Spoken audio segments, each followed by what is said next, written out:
Hey everybody, Invisiblekatana here with my review for the Andor series finale. Of course, that is Arc 4 of Season 2, the final 3 episodes. Of course, it was an amazing finale. It wraps up and goes directly into, of course, Rogue One. So that's like kind of leading into the 5th arc of Season 2, or depending on how you want to look at it, the final season of Rogue One, or final season of Andor being Rogue One, and obviously leading directly into this little masterpiece, Star Wars: A New Hope. So of course, going into these last 3 episodes, it was basically all coming down to who lives and who dies. There was hope beyond hope that Clea lives. My faith has been rewarded, so that's great. But of course, Luthen does not. And I love the episode they have with them where it's really their episode. Like, we actually get to finally just have an episode where it's like, hey, here's Luthen, here's Clea, here's even how they meet. These are the first flashbacks that we have all season. It's the first time they do any flashbacks all season. I believe by the end of this arc, in like the final episode with Bail Organa, I think that's the first time we have anyone say like, may the force be with you, through the entire series. I can't remember as far as season 1, but I don't think anyone says it in that one. So we got flashbacks for the very first time in this first episode of this arc. And then we got someone saying, may the force be with you, is kind of that lead off into, going straight into Rogue One. So I thought it was great overall, but of course, kicking off with this first episode, I was like, okay, here's the information. Here is the moment, the defining moment where the Death Star becomes publicly known. And Lonnie, of all people, Lonnie was the one to do it. And unfortunately for Lonnie, it doesn't matter. It was a messed up thing to have happen, but at the same time, it was like, yeah, I don't think this is working out for you, man. He rings the bell, like the final warning. Like, as soon as he did it, it was clearly like the ultimate thing. Like, of course, they don't even do the whole thing where he walks somewhere, goes down an elevator, they meet like just in a random location. They were basically out in a park. They met out in a park. They had a whole conversation between Luthen and Clea beforehand, like, hey, things are kind of messed up. Like, hey, maybe careful, or, like, maybe we'll get lucky. And it's like, I think we use up all the luck. And it was like, that's a good line. And it's like, this could be the end. This might just be it. And sadly, of course, as we know, by the end of episode 1, it was. But of course, we have the kind of progression of just success on Rebellion side, and then just the complete structural dismantling, totally caused by failure, absolute failure on the I almost say Rebellion side, but on the Imperial side. Lonnie, of course, has been working for the Rebellion for a long time. Successfully, he does something absolutely amazing, like the #1 thing, which I love the way that they tie it in, where this is how they first got the information. This is the first time anyone from the Rebellion hears about it. And then by the time we get to episode 3 of this arc, it leads directly into Rogue One, where it's like, hey, the person you have on Jeddah is like, hey, like, they only want to talk to Andor. And then of course that leads into Rogue One, which, like a lot of people, I at least watched a little bit of Rogue One. It was, it was midnight for me, so I was like, I'm not gonna watch the whole movie. But I skipped over the flashback, and I was like, let me just see like the first moment with Andor. And it was like, oh, this is actually really good. And the guy randomly mentions like, some engineer like Urso, and then he freaks out like Galen Urso, and it was like, wow, coming directly off of Andor. When they're like Galen Urso, it's like, and all he's not 100% certain if it was Galen. He just says Urso, and it's like, well, that's a coincidence that it happens to be the last name. And so he like freaks out as soon as he does it, like Galen Urso, and he's like shaking himself, like, I don't remember, I think so. So I was like, I love how that's handled. And of course, at some point, I will watch Rogue One again, but just that sequence alone was like, oh, that's really cool. Like, when you already know kind of a bit of the background information of what he knows, obviously being Andor, it's like, that's actually really cool. It's like, that's why he instantaneously freaked out. Like, he just got this information. You're the first person that's confirming it outside of them being on Yavin. And, he obviously trusts Luthen 100%. He trusts Clea. But it's like, we have to have it from more than one source before we can be like, yeah, let's dive into destroying the Empire, or, like taking on this ultimate weapon that we just found out exists. So it was definitely cool the way they handled it. But I loved how it went. Obviously going back to episode 1, it was definitely the flashback episode. Of course, Luthen used to be a part of the Empire. Makes perfect sense. He saw how bad it was, the scene where you just hear a bunch of people dying, and he's just like, please make it stop. He was a captain, if I'm not mistaken. He was a captain or commander. He was, high up enough. And I love the way that was handled. I like them going through that process, and, flashback after flashback, just a little bit more time between him and Clea and their relationship and their bonding. And, her being tough even as a kid, where, he's trying to sell the piece and the lady doesn't want to do it. And then so Clea's like, nope, this is what it's worth. This is how much you're going to do. And, they have their little bidding war, and she's like, this much, no smile. And it's like, okay. So I thought that was cool. And then of course, the Naboo experience was very interesting. They're sitting in the bar, or in the restaurant, I should say. And it's that final moment where this is when she's able to take that first step. Like, okay, if you push this button, you were the one that killed these people. And she was ready to do it. And she was about to do it. She was like, all right, I'm gonna do it. And of course he stops her. It's like, he cares what he's doing to her. And it's like, I'm giving you this out that I didn't realize I had. So like someone sometimes just has to tell you, you don't have to do this. You can just you can figure it out. Like you can let other people handle it. You don't have to. And she's like, no, I'm in it. Especially with, the first flashback and she had to hide on the ship because they were slaughtering her people. I'm sure she would have been killed too. No muss, no fuss. Like who gives a crap? So she was definitely in it 100%. But of course he does it just to kind of stave off her conscience at least a little bit, for that first portion. And I love the way it was handled, going all the way through, leading up to or I really should say kind of playing in tandem with this mission that she's going on, where she's doing like a full stealth mission. And I don't know what I was thinking the whole way through. I'm like, oh yeah, she has to kill him. The whole time I was just like, she's going through, taking people out, doing this. And it just in my head, I just wasn't thinking, you do a stealth mission to rescue someone, not to kill them, because you have to unplug them. Like, what is she gonna do? Like, he's on a life support machine where it's like, this is the only reason he's alive. Her mission is to go in and take him out because that's what needs to be done. And it was so interesting just to see that play out with the flashbacks going. And then she goes through the whole thing so well that I think in the second episode, they're like, it must have been at least a team of 3. And I was like, nope, she's just that badass. So I love that entire sequence of her going through and figuring out how to get to the floor, using the old lady who was just the elevator sequence, absolutely hilarious. Just, made me laugh. That was definitely funny. But going through that whole process and then getting to the end and taking him out, and then after it's all said and done, she's crying and she gives him a kiss on the forehead, and then she takes off. And I thought all of that was absolutely amazing. And so her story in that episode at least concludes with Luthen's story concluding as a whole. And of course it was very unfortunate. And they do like a super long fade out where it's just on him and it pulls back, and then I think at some point it doesn't pull back anymore, and then it just stays there. And then it just slowly fades out for like a long time. And that was the final moment of Luthen Rail. So I loved everything they did with that. But there are other players in this episode, of course. We have Partagast, who was of course pissed at Dedra, who was of course pissed that she wasn't allowed to look at information, which we'll get to the credit scene because I love that sequence. Just him putting his finger on her head is just a great sequence. But her wanting the glory, which they referenced before with the other dude that K2SO just uses as a human meat shield, which was just crazy. Like that was how he ended up dying. But she tries to do it. Well, she does do it on his day off. He even referenced like, you waited for my day off. And it's like, I had to go after him. So all that time she was just waiting. She was getting the information, and she finally figures out exactly what to do. And they have their confrontation, and they're talking about everything being real. And I love Luthen's line where it's like, there are only 2 pieces of question in the entire vicinity or whatever. And I was like, that's cool. He's clearly referencing the 2 of them, like, I think because you're here for the first time. It's like, you might know, but you might not know until I know that you officially know. And then she pops out this thing from 4 or 5 years ago at this point, and it just looks like garbage. And it's like, And it's like, yeah, I guess she knows. And at that point, it's just like the full back and forth where she was like, I'm just disgusted by everything that you've done and all of this. And I love his line of, there's a whole galaxy out there waiting to discuss you. That was a great line. And he stabs himself. And of course, that's what leads to the rest of the episode. And she freaks out like he has to live.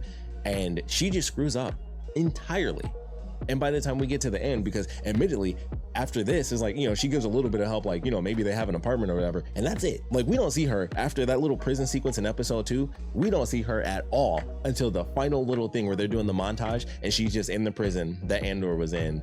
And it's just like, just depression. It was like, they didn't actually care. And that's the funny thing. They do reference the fact that it wasn't just her going after him early and losing that information. That wasn't really like the main thing. It was kind of like a combination of things. It was really the whole Death Star element where it was like, you had this information, someone else's fault, by the way. She does reference the fact that like, well, like some information kind of just landed in my email chain and I just kind of stuck with it. I was like, you guys killed this person. I had to, scavenge her information. It's like, oh, how sad for you. And she did that because she wanted to finally take him down. She had really, if you think about it, the same mission that Syril did have was to take down Axis. Like, obviously Luthen was a bit above Andor, and I think it's fair to say Dedra was above Syril as far as like their roles and things. So she was trying to take on the main guy, and then Syril right under her was trying to take on Andor.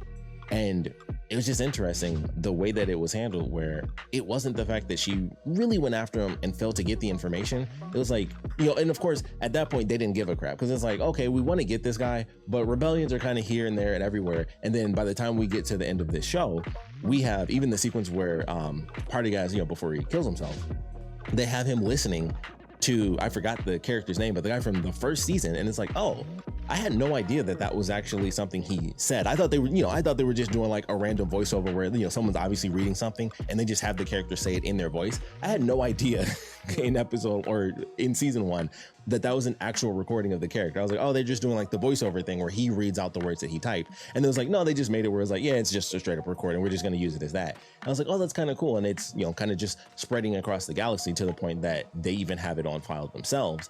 And I thought that was so fascinating, where just every little piece of the rebellion is spreading, and it's like, hey, there are people that Mon Mothma can reach who are on Coruscant or in other areas that are a bit closer where they get that information faster. And then there are little cells way on the outer rim, like Tatooine is on the outer rim.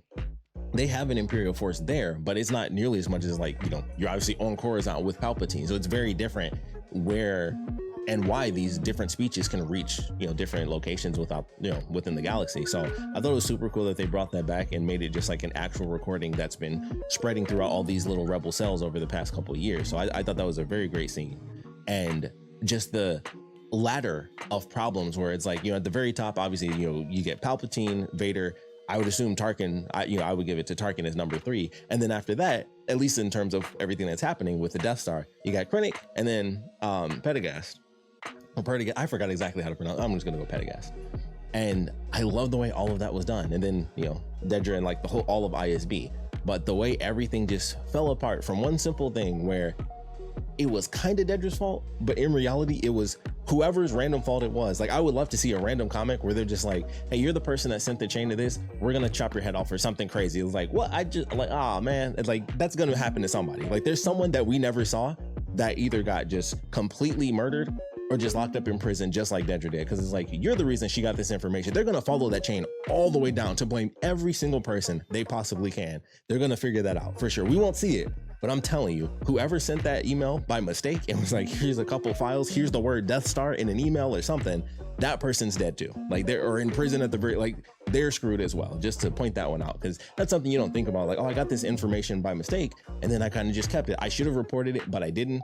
And it seemed like it happened a couple of times. Someone just kind of put a name, on the email, and that person will be in trouble. They're going to look for that and be like, you're in trouble too. That's just how it's going to work. It's going to, less and less issues, but I'm sure they'll be in prison for some amount of time as well. But I love the way they handled that with Dedra and how she got in trouble, and Krennic coming down and just doing a thing where they thought she was like a rebel spy because Lonnie ended up getting her information at some random point, and because of just random circumstance, he got all this extra information because she decided to keep the information instead of, pushing herself out and be like, hey, I got this by mistake.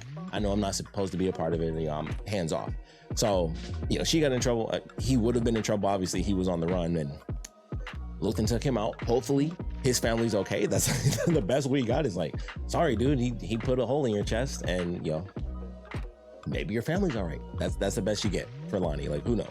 But the way all of that was handled, I thought was incredibly well done, and definitely poetic. It rhymes, as we say. But excuse me, I love the way it was all done with Dedra, and the fact that her failure wasn't, you went after Axis, that was bad. But it was really the Death Star. That's why Krennic was there. It was like, who cares? Like, you failed to get access. Oh no, a rebellion. Like, we have a planet killer. Doesn't matter. And I do love the fact that they reference with Party Guys when they're having that conversation when Krennic is there. It was like, this shouldn't matter. Like, you should have been done months ago. And it was like, oh, you sound like Tarkin. And it's like, oh, that's interesting, because that pops up again in Rogue One, where they reference the fact that it's like, you were supposed to be done. Like, as much as I don't want anything that happened to O'Gorman to have happened, but it's like, maybe if they didn't spend that whole year trying to do like synthetic versions of everything, it would have been a little bit on schedule. I'm just saying, just randomly throwing that out there. It may have been just that small hint of like, well, we don't want to really kill him off the top, that actually got him screwed, because he should have been done months ago. Just throwing that one out there. It's like, how about that? That's very fascinating. So I like that they threw that line in there. And of course, we know, obviously we saw it, in this finale where what happened to Prendergast. And then of course, if you saw Rogue One, we know what happens there as well, where it's like, yeah, we made it work a little bit. Krennic should have made it work faster. And then they just wipe him out by the time Rogue One is over. And it's like, wow, that's effed up. But that's the Empire. Sometimes you go to prison. Sometimes you see the thing that you helped build drop a laser on a planet and just take you down at the end of the film.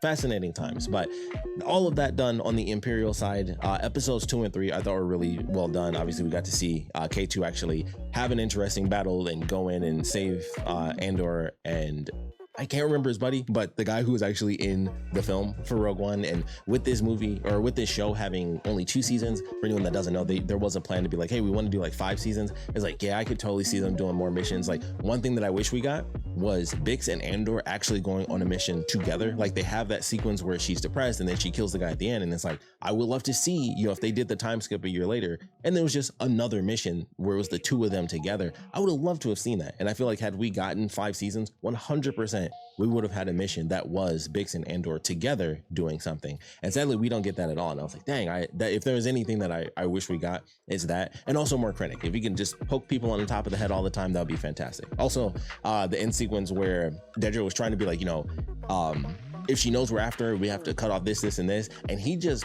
double palms her face, sits her down, and doesn't look her in the eye. He like looks off in a random direction, and then he looks off somewhere else random. And it's like, we'll try to move on without you, and just kind of shoves her off. And then that was it. And that, you know, then we don't see her again until the montage. But there are 2 things: Bix and Andor on a mission, more Krennic. Because I was like, I love how evil this guy is when he's at the top of the food chain. He is so mean. But then you get to Rogue One, it's like, dude, you're going up against Vader. You're nothing. You're nothing. You're up against Vader. But when it's in Andor, he's at the top of the food chain. He's poking people on the head, double face palming. He's getting pissed off and being cool. He's got the cape and everything. And then you go into Rogue One, it's like, and now there's there's always a bigger fish. As Qui-Gon once said, there's always a bigger fish. But loved everything they did. I love, you know, the mission where they actually go back to Coruscant to rescue Clayas, and that was super good. Of course, they get the information and everything's like, oh, we don't really trust Luthen. It's been a year. I was like, well, the last time I saw him was a year ago when I saved her butt, because he made me do it. Because your crew, and obviously talking about Bail Organa, was like, your crew was infiltrated. Luthen sent me in to save her, you know, and all that. And of course, they go through the process of, you know, having the full-on conversations, and then eventually they're like, all right, we trust you to do it. And obviously that, you know, it's by the end of episode 3, and that's where he goes off and we get our montage. Wilman gets to live, he gets to have a girlfriend, Claire gets to stay, and she's in there, and it just goes on to be like, hey, they just don't show up in Rogue One, and that's about it. And I was like, you know what? Okay, I don't care. As long as they're alive, I don't care. Like, they didn't have to kill everybody, and I was perfectly fine. And I will say, they even did it at the end, and it was in the final episode. They showed the sister. They don't do anything with it. It was just meh. It was just there. They did the flashback to be like, oh, we didn't forget. We're just not doing anything about it. And there's, you know, a whole backstory thing that's irrelevant because it's, you know, within the frame of the show. But that actual backstory, Tony Gilroy did say, like, yeah, the plan was never to actually have him find the sister. It was just like his motivation to get into it and to want to help other people because he couldn't help his sister. I don't care about that because that was literally episode 1. And when it's finding a lost family member, that will always take precedence, where I'm like, I want that concluded. I don't care if you say something behind the scenes. I don't care. That bothers me just on from a storytelling perspective. I hate stuff like that. You just can't introduce something and then say off screen. They could have just wrote it in that she died. He found out she died. Would have been like, oh, that sucks and we don't ever get to see her or whatever. But it would have been better than he had a final dream before he went off to die in Rogue One. And then it's just like, oh yeah, it was never the plan to really have him succeed in that mission. It's like, okay, well, you should have succeeded in writing something for that, because that bothered me. Love the whole show. Doesn't destroy anything. I just hate that little element, because I'm like, you're the one who made it literally episode 1. You're the one who gave him a sister. Just throwing that out there. He could have just been going to get dinner. He could have been just going to get food, and then the cops were still douchebags, and the whole story plays out exactly the same. He could have been going to do literally anything else, but they made it where he was trying to find his sister. I'm just saying. Chekhov's gun. You can look that up if you don't know what I mean, but that is a huge thing, especially when it's finding a family member. So that still bugs me. Regardless of the explanation for it, I don't care. That will always be a problem for me, where it's like, that sucks that they bothered to introduce that and not even just go with, yeah, he found out his sister died. Like, he did end up finding her and it was too late. And then that was his drive to go even further into the rebellion, because it felt like in that moment it kind of sunk him down and he had nothing. Like, it could have easily been a part of an arc where it was just like a moment in time, super quick. He found her and it was too late. He found her grave and that was the best he could do. And it's like, dang, that's sad. And then you keep going and like everything still plays out exactly the same. Personal opinion, they could have easily written something like that in there super fast. But that's just me. So, it's a little thing, but it doesn't take away from the show as a whole. But it was definitely a thing where every week I've been saying like, so the sister, huh?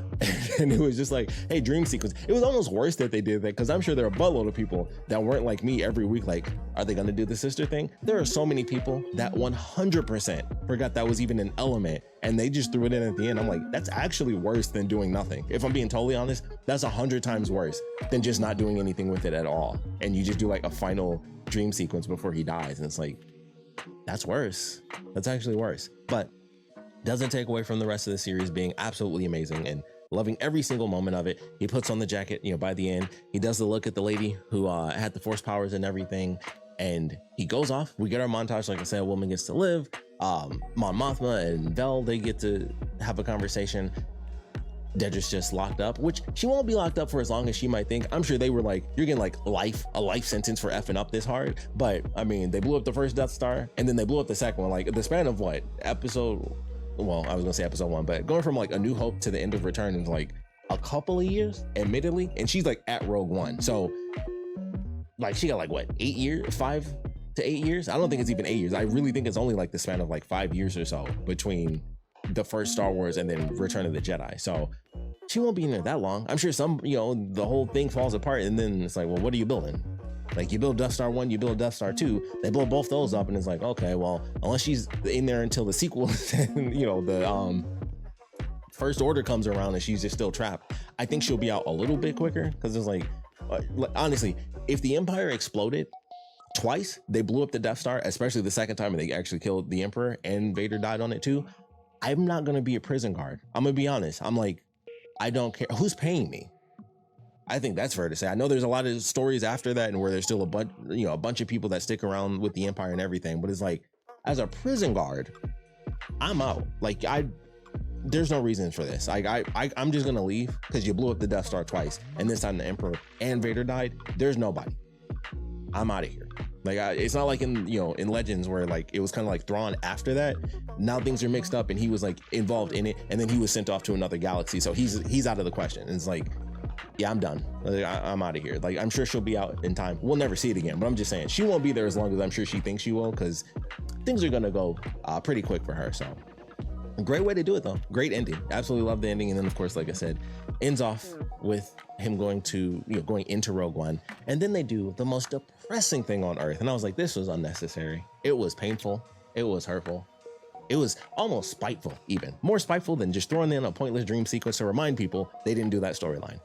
We see Biggs. We do see Bimo, which or B2 Emo. I forgot his full name, but we get to see him, and that was nice. I was like, oh, they're showing him, and it was like, oh. As soon as they showed her, I was like, that's a lady in the field. She's gonna have a baby, and of course, she's got a baby, and I'm like, that is so much like extra sadness that they threw on the Rogue One, which is already depressing. Just watching characters, even if I didn't know those characters, when I first saw Rogue One, watching everyone die systematically was like, oh, this is sad enough. I'm not super close with you guys, but that's sad enough, because that's not what you see in movies, especially in Star Wars, where they're doing the grandiose thing of finding the information of the Death Star and giving it to the rebellion, and like the big players of the rebellion being like Princess Leia, and everyone dies. And it was like, it was sad enough the first time I saw it, and I was not attached to these people. And then even though now it's really just Andor and K2 a little bit more, heck, and even his buddy who shows up in like one sequence, but still,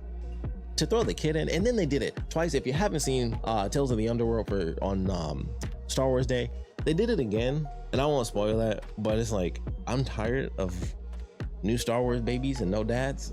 It's depressing. Like, they don't have to keep doing that. They didn't have to do it twice in the same month. That's effed up. So it is what it is. But I was like, man, that is so unnecessarily painful. They did not need to do that. But it was an emotional ending. It was sad. You can look at it as a hopeful thing where, he has a child that, even though he never gets to know that, the extra sadness of someone being like, probably Vel going, because, it seemed like she knew exactly what happened, where it was like, hey, don't wait too long.